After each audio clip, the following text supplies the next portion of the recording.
Student, good morning. आज 8 class का एक न्यू चैप्टर लेकर आया है जिनका नाम है खनिज संसाधन। तो पहले पाठ में हम संसाधन बताए थे ना, बताए थे कि संसाधन क्या है।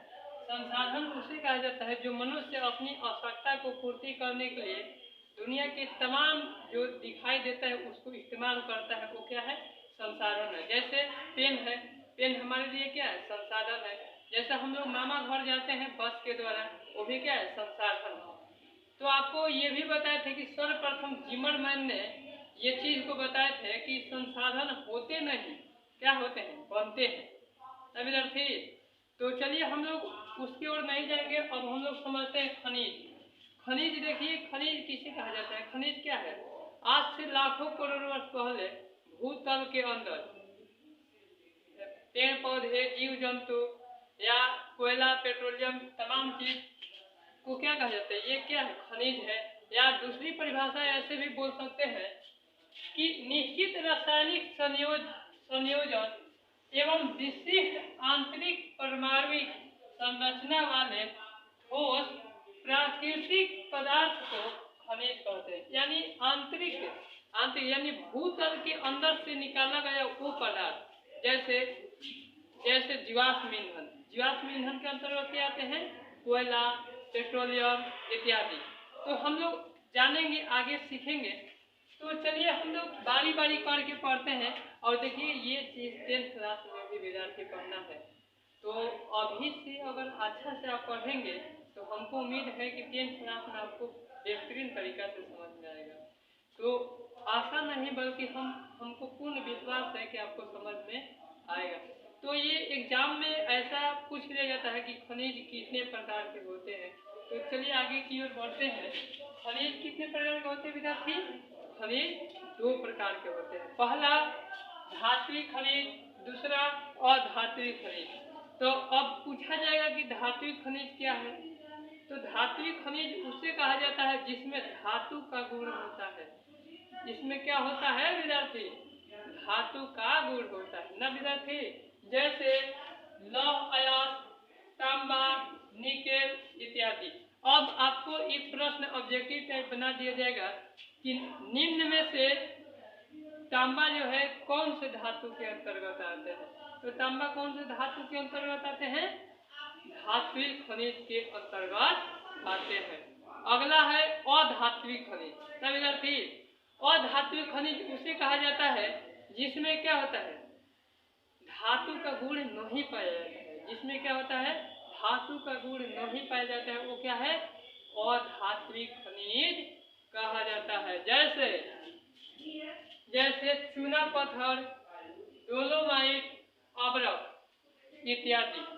अवरक को एक और नाम से जानते हैं जिनका नाम है माइका। क्या है, माइका, जिनको माइका के नाम से भी जाने जाते हैं। अगला देखते हैं, अब धात्विक खनिज को भी 2 भाग में बांटा गया है। धात्विक खनिज को भी कितने भाग में बांटा गया है, 2 भाग में बांटा गया है विद्यार्थी, समझे। तो पहला है लौहयुक्त खनिज और दूसरा है अलौहयुक्त खनिज। तो हम लोग समझते हैं लौहयुक्त खनिज क्या है।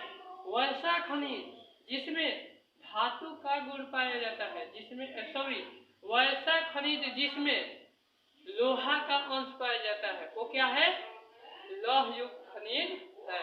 वो क्या है, लौहयुक्त खनिज है। जैसे लोहा, निकल, मैग्नीज इत्यादि। अब ऐसे भी एक प्रश्न बन जाएगा कि मैग्नीज निम्न में से किस खनिज का अयस्क है। तो ऑप्शन दिया जाएगा धात्विक, लौह, अलौह, इनमें से कोई नहीं। तो धात्विक तो है ही, लेकिन क्या है, लौह भी है। तो ये ऑप्शन वाली क्वेश्चन है, तो आपको समझना है। अगला है अलौह। अगला क्या है, अलौह। अलौह उसे कहा जाता है जिसमें लोहा का अंश नहीं पाया जाता है। जिसमें क्या पाया जाता है, लोहा का अंश पाया ही नहीं जाता है, उसे क्या कहा जाता है विद्यार्थी, उसे कहते हैं हम लोग अलौह खनिज कहते हैं। जैसे जैसे सीसा, जस्ता, बॉक्साइट इत्यादि। सीसा, जस्ता, बॉक्साइट इत्यादि। अब आपसे पूछ लिया जाएगा कि बॉक्साइट जो है किस प्रकार की खनिज है, तो किस प्रकार की है, अलोय खनिज है। आपको बताएंगे आगे कि बॉक्साइट जो होता है एल्युमिनियम का ओर्स होता है, एल्युमिनियम का क्या है, अयस्क होता है। तो आपको आगे की ओर बताएंगे, टेंशन नहीं लेना है। और आगे समझते हैं विद्यार्थी, अधात्विक खनिज। अधात्विक खनिज उसे कहा जाता है जिसमें अधात्विक खनिज को भी दो भाग में बांटा गया है। ये तो पिछले बार में ही समझा दिए थे।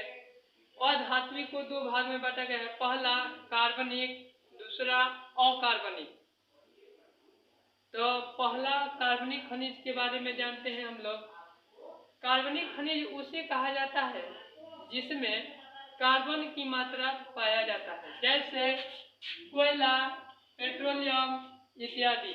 या दूसरे शब्द में ये ऐसे भी कह सकते हैं कि कार्बनिक खनिज को ही हम लोग क्या कहते हैं, जीवाश्म ईंधन के नाम से जानते हैं।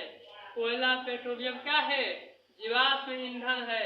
उसे क्या कहा जाता है, कार्बनिक खनिज को जीवाश्म ईंधन के नाम से भी जाना जाता है। दूसरा है अकार्बनिक खनिज, समझे। अकार्बनिक खनिज उसे कहा जाता है जिसमें कार्बन की मात्रा नहीं पाया जाता है, जिसमें क्या होता है, कार्बन की मात्रा पाया ही नहीं जाता है, जैसे अब्रक, ग्रेफाइट इत्यादि। अब्रक को माइका भी कहते हैं, जो ऊपर आपको हम बताए हैं। और ग्रेफाइट का उपयोग करके पेंसिल का निर्माण में किया जाता है, यानी पेंसिल और पेंसिल जो आप लोग लिखते हैं ना, उसका जो ये इस टाइप का होता है नुकीला, वो ग्रेफाइट होता है। वो क्या होता है, ग्रेफाइट ही होता है। वो क्या है, अकार्बनिक खनिज के अंतर्गत होता है। देखिए आगे हम लोग और समझ लेते हैं कि देखिए भारत में अब तक जितने भी भारत में 100 से अधिक क्या खनिज है, लेकिन भारत में अगर का देखा जाए तो 2000 खनिज है। लेकिन आर्थिक दृष्टि से विद्यार्थी, आर्थिक दृष्टि से 30 का ही महत्व दिया जाता है। कितना का महत्व दिया जाता है, 30 का ही महत्व दिया जाता है। तो चलिए हम लोग आगे की ओर आगे बढ़ेंगे। धात्विक खनिज और अधात्विक खनिज के बारे में कल समझेंगे, उसके अंतर के बारे में समझेंगे, क्या अंतर है। कल के जो वीडियो होगा उसमें समझेंगे कि धात्विक खनिज और अधात्विक खनिज में क्या अंतर है। फिर उसके बारे में बारी बारी करके आगे की ओर बढ़ेंगे। तब तक इसके लिए धन्यवाद। और हमको उम्मीद है कि आपको समझ में आया होगा, तो इसको स्क्रीनशॉट कर लीजिए।